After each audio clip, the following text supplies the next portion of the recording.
ములుగు జిల్లా వ్యాప్తంగా నిన్న రాత్రి నుంచి ఇవాళ ఉదయం వరకు కురిసిన అకాల వర్షాలతో తీవ్రంగా నష్టం జరిగింది. పలు ప్రాంతాల్లో కరెంటు స్తంభాలు విరిగిపోయాయి, చెట్లు పడిపోయాయి. విద్యుత్కు అంతరాయం కలగడంతో జిల్లా కేంద్రం రాత్రంతా అంధకారంలో ఉంది.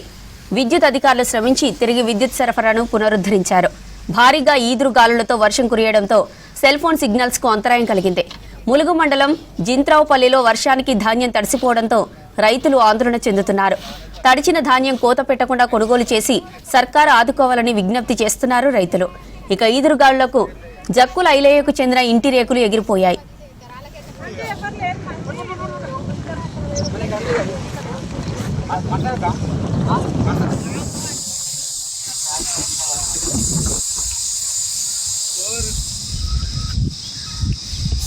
ఇక్కడ కూడా వాటర్ కనబడుతుంది.